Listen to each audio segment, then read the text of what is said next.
Hi, I'm Mary McCullah from Magical Moments Designs based in South Carolina.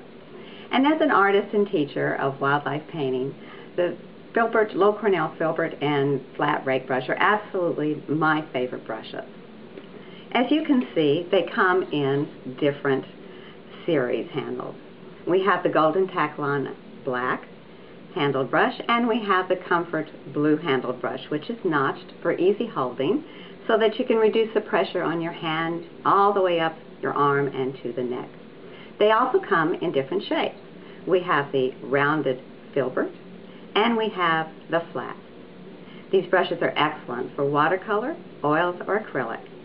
And your choice of whether you use the filbert or the flat will depend on your subject matter or your personal preference. So let's get started. Before we actually start painting, I'd like to share with you a few tips that are going to make this brush work successfully for you. Number one is going to be the consistency of your paint.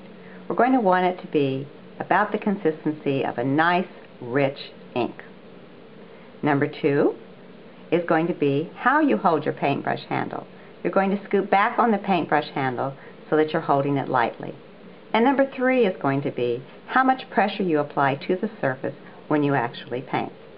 So let's do a few practice strokes and see how that works. I'm thinning the paint with retarder, but you could also use water.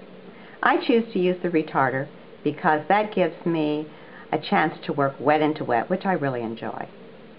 Now once I get the brush loaded all the way up to the ferrule, which means later in today I'm going to have to really clean this brush, I'm going to give it a little twist like this, and then standing it vertically to my surface, I'm going to begin to pull little strokes like this. Now if I press down too heavily, you can see what's going to happen, and that's not what you want. Okay? So let's begin to put some fur on our little red panda's face.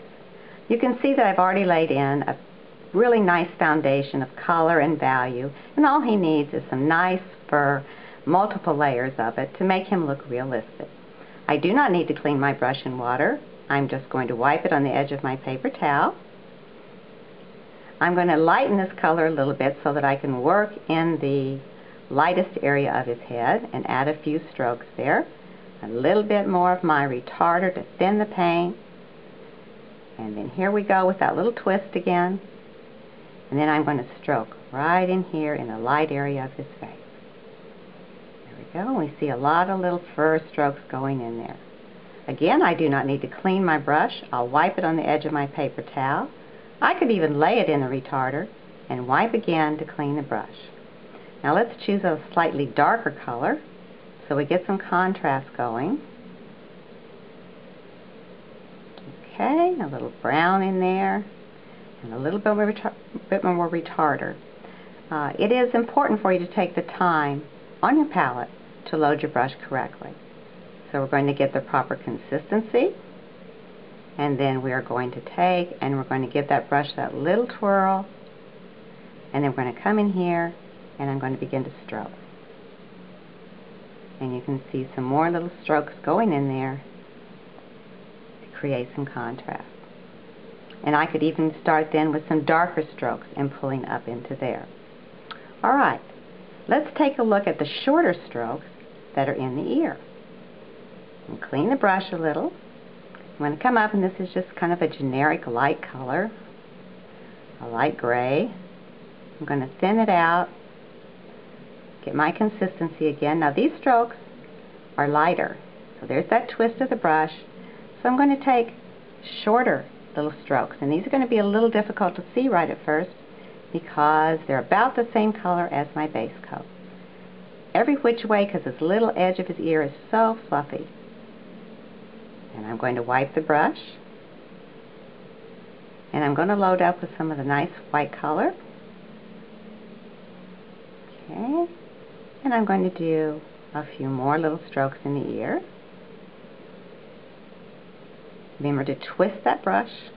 Okay, and I'm going to go over in the same place and just begin to add a few. I can even pull some right off the edge of the ear, or pull some down into the dark area like that. Okay, so I think you can see that taking the time to do layer after layer, you're going to get that realistic fur look. Now the rake brush is very versatile. I'm a wildlife and nature-oriented artist, but you can do grass with this brush, you can do Santa beards with this brush, you can do all kinds of things that have hair in them just by doing these little strokes. Now some animals may have been wet in the water, or they have a very long mane like a lion, and I use the brush slightly in a different manner. So I'm going to load up my brush again. Everything has a tendency to evaporate, so you have to keep checking the consistency of your paint. And this time I'm going to turn the brush on the angle so I can make a tuft.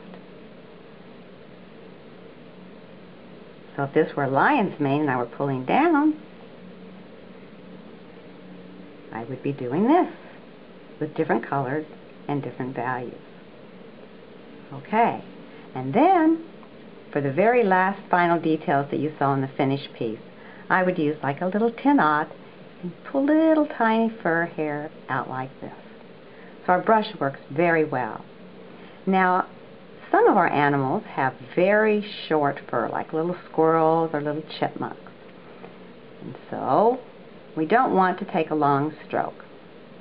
So I'm going to pick up that paint. I have a choice. I can stand the brush up and just barely touch down and just barely random color and random motion make a little tiny strokes like this. Or I could take the brush and give it that twist again, and I could push the brush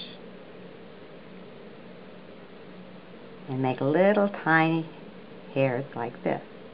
This is also good for making ground texture in a landscape. If I thicken my paint just a little and kind of tap it and run it along like this and back and forth like this, I could have texture in a landscape. So you can see that no matter what your subject matter is, the versatile rake brush will work for you in your painting.